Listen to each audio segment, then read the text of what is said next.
So for the first 27 years of my life, I'd say I lived a life of probabilities. Growing up, I was really good at math and science, so there was a high probability I'd be good at engineering. And so I went to Georgia Tech because it was probably one of the best engineering schools in the country, besides Lafayette, of course, right? Because there'd be a high probability that I'd graduate and land a great job out of college. And so at Georgia Tech, I studied industrial and systems engineering, a practice that is rooted in statistics and probabilities itself. And after college, I took a job with IBM because it was probably one of the best job offers I would receive, and IBM was probably one of the best and most admired companies in the world.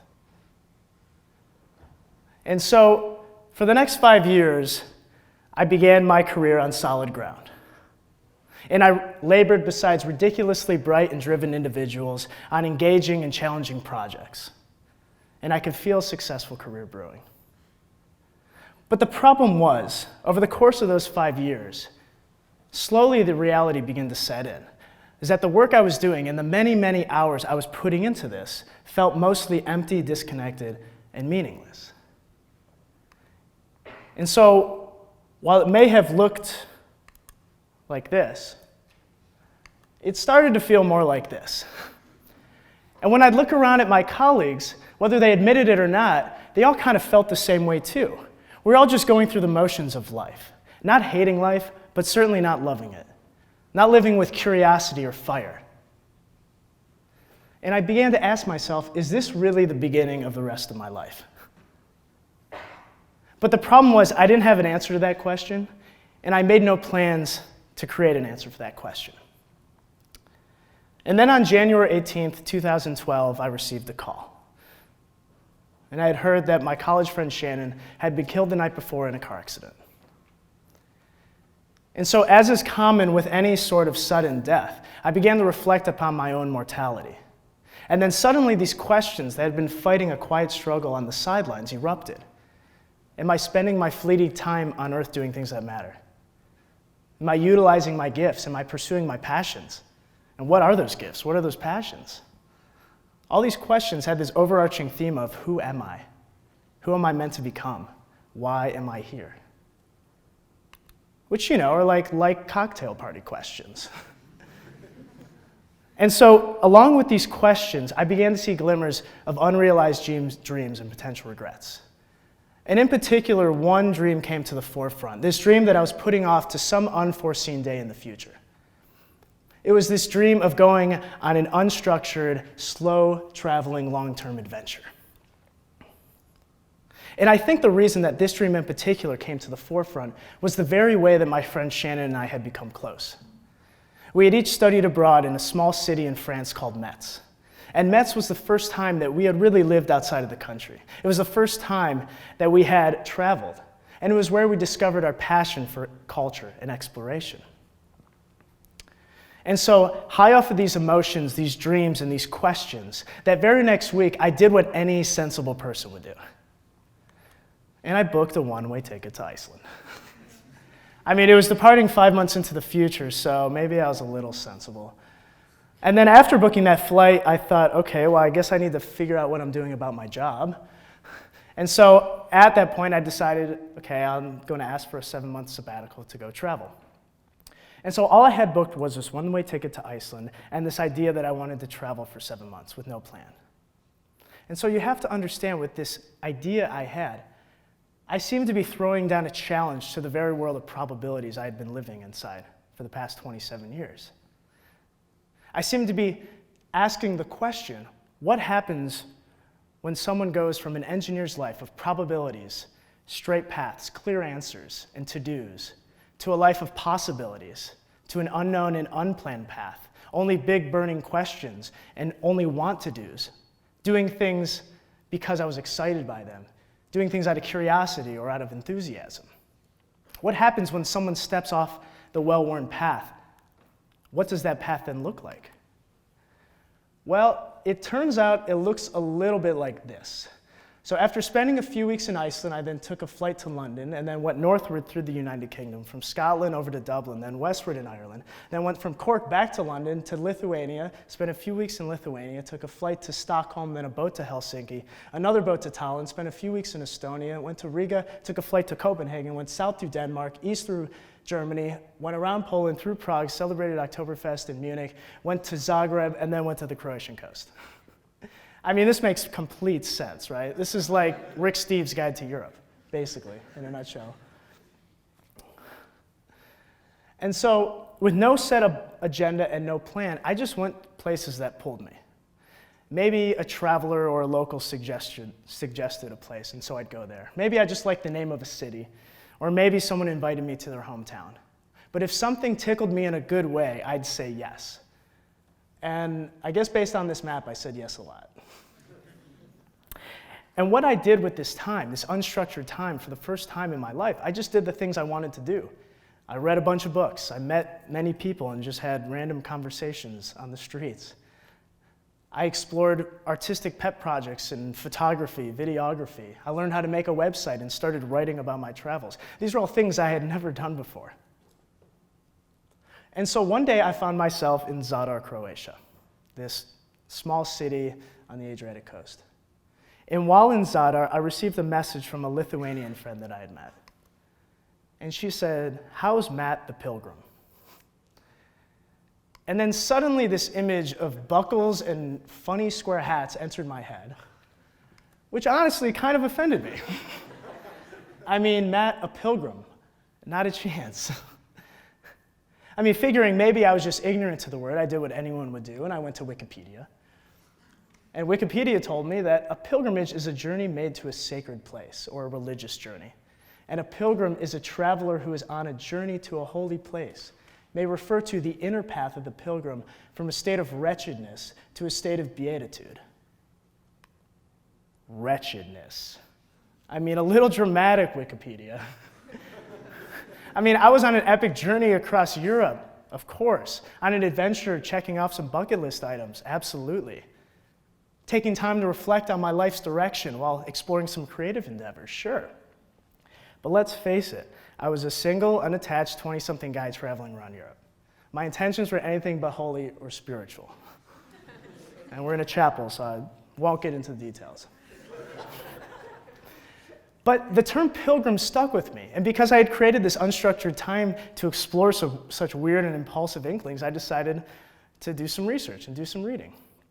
And so when I got past the guys with the funny hats and the buckles, I found that pilgrimages were indeed rooted in spiritual practice or religion. There's your pilgrimage to Mecca, still one of the 5 pillars of Islam.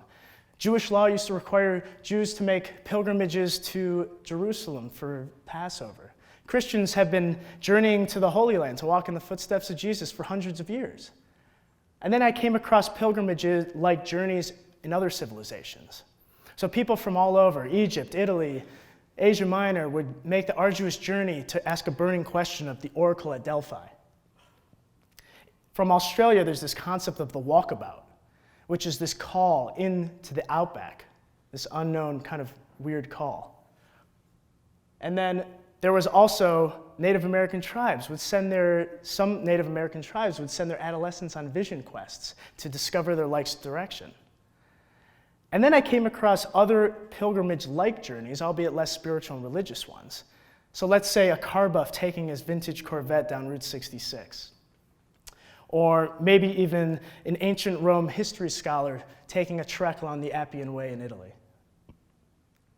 And in all of these examples, as I studied and read all of this, I started to notice common threads in all of these pilgrimages, these journeys, these adventures. And one of those common threads was a call. They all started with some sort of call.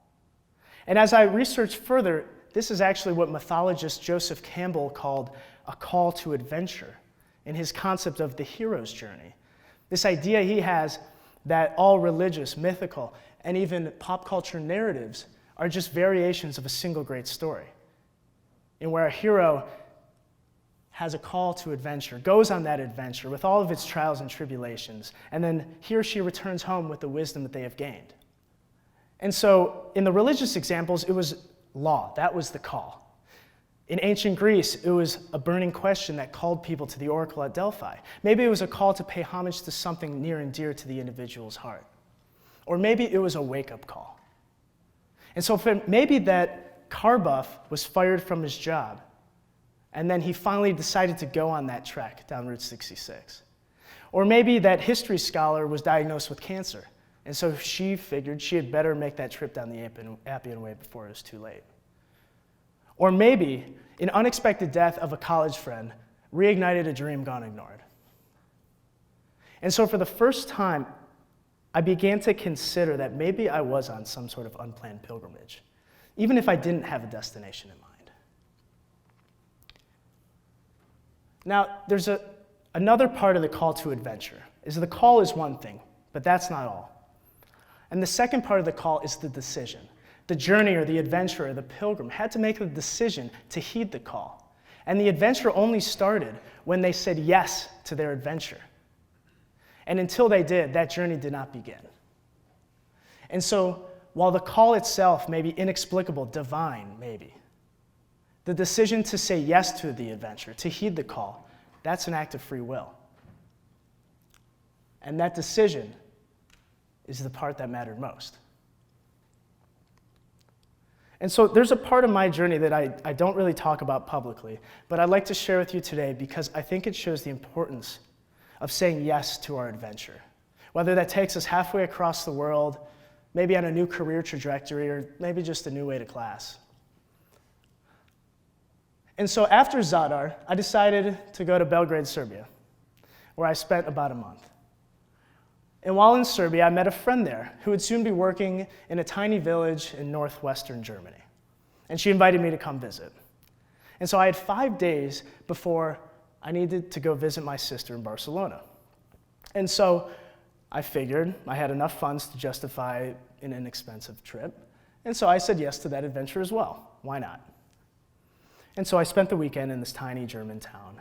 And on my last night there, I pulled up a map and a timetable, and I was looking at the path I needed to go from Germany to where I was going in Barcelona. And as my eyes traversed down this path, I noticed something, and it shook me, it gave me chills. And that was that this path went straight through Metz. The same Metz that my friend Shannon and I had discovered our love for travel. That same Metz that we had become close friends.